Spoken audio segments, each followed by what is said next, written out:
buwan ng July, tag-ulan na naman. Kaya ang gaganda ng tubo ng mga halaman. Ayan.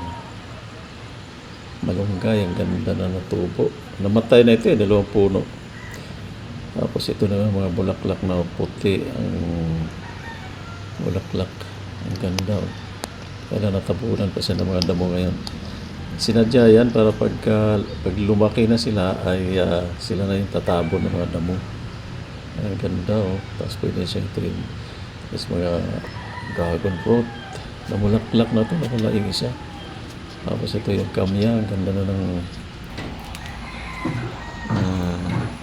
1 Samuel chapter 19. Saul persecutes David. Now Saul spoke to Jonathan his son and to all his servants that they should kill David. But Jonathan, Saul's son, delighted greatly in David. So Jonathan told David, saying, My father Saul seeks to kill you. Therefore, please be on your guard until morning, and stay in a secret place and hide. Pinapatawag si David. And I will go out and stand before my father in the field where you are. And I will speak with my father about you. Then what I deserve, I will tell you. Thus Jonathan spoke well of David to Saul his father, and said to him, Let not the king sin against his servant, against David, because he has not sinned against you, and because his works have been very good toward you. Pinausap talaga na mabuti ni Jonathan si Saul. Na introduction pa lang sa salita niya, na hindi ako dapat hindi naman ako magkasala sa iyo, aking hari. Or kay David, kama yun servant, and against David. Hindi na sinilagay na and, pero kinama niya, tapos kama uli against David. Tapos, because he has not sinned against you. So patungkol kay David, dinefend niya sa David kasi hindi naman siya nagkasala sa iyo. Pero hindi naman sana ako magkasala sa iyo. Because his works have been very good toward you. Dinefend pa niya, sinuport pa niya. Diba? Dapat ganun. Magkano may support, may defend, may pro kontra. For he took his life in his hands and killed the Philistines. And the Lord brought about a great deliverance for Israel. You saw it and rejoiced. Why then will you sin against innocent blood to kill David without a cause? So Saul heeded the voice of Jonathan, and Saul swore, As the Lord lives, he shall not be killed. Sinabi niya na, sige, huwag na nang patayin. As the Lord lives. Namamatay bang Lord? Hindi. Then Jonathan called David, and Jonathan told him all these things. So Jonathan brought David to Saul, and he was in his presence as in times past. And there was war again, and David went out and fought with the Philistines.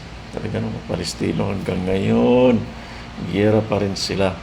And struck them with a mighty blow, and they fled from him. Pero iba na kasi ang nila ngayon, cause yung Islam kasi dala nila.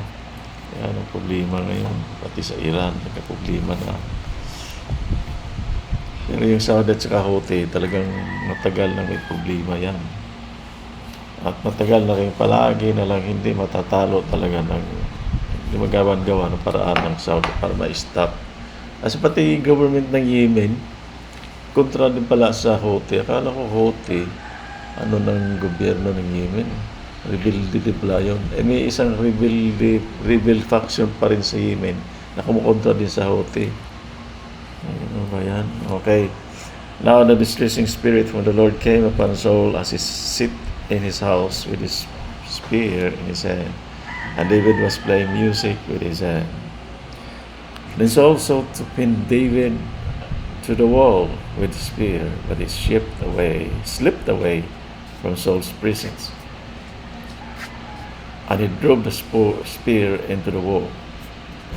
Papatayin na niya, Buti na lang, kaiwas si David. So David fled and escaped that night.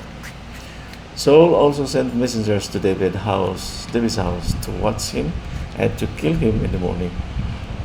Sinabi niya na nangako na sa kay Jonathan, as the Lord lives, hindi siya papatayin. Pero nagkaroon pa rin siya ng distressing spirit, nabaliw-baliw pa rin siya, patayin pa rin niya si David. And Michal, David's wife, told him, saying, if you do not save your life tonight, tomorrow you will be killed.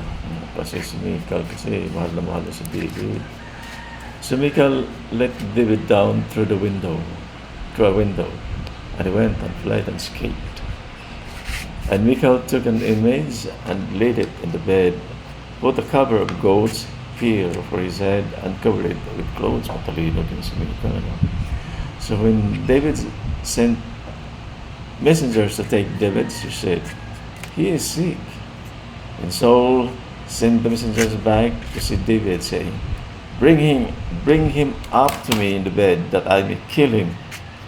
And when the messengers had come in, there was the image in the bed, with a cover of goat's hair for his head. Then Saul said to Michal, why have you disturbed me like this, and sent my enemy away so that he has escaped? And Michal answered Saul, he said to me, let me go. Why should I kill you? So David fled and escaped, and went to Samuel at Ramah, and told him all that Saul had done to him. And nagsumbong ngayon kay Samuel si David. And he and Samuel went and stayed in Nawit. David thus told Saul, saying, take note, David is at Nawit in Ramah. Then Saul sent messengers to take David, and then they saw the group of prophets prophesying, and Samuel standing as leader over them. The Spirit of God came upon the messengers of Saul, and they also prophesied. And when Saul was told, he sent other messengers, and they prophesied likewise. Then Saul sent messengers again the third time, and they prophesied. Hanggang doon na muna tayo kasi mukhang tanghali na, no? So, tanda natin, 1 Samuel chapter 19 verse 22 na tayo tomorrow. Madami.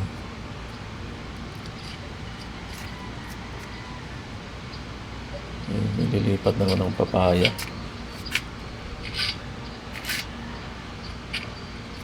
Mga sidling ng bulaklak.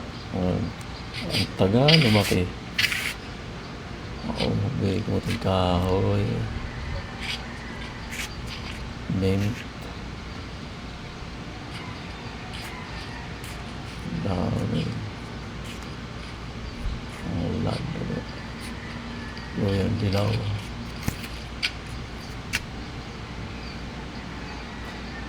Ayun, pumutok na yung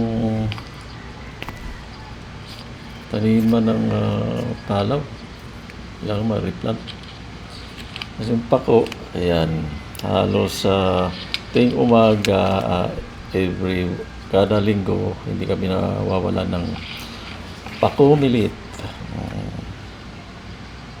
Umilit na may pako. Tapos, diningding, kasi maraming saluyo.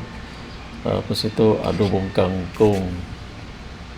Tatlong recipe na pala yung regular na ngayon.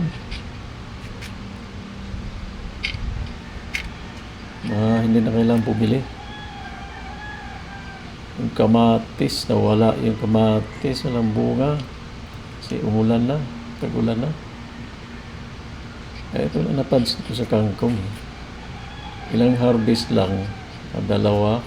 Tapos ninilaw na, kaya kailangan i-replant ulit. Tapos lagyan ulit ng mga bulok na mga dahon sa ilalim para mataba yung usbong niya.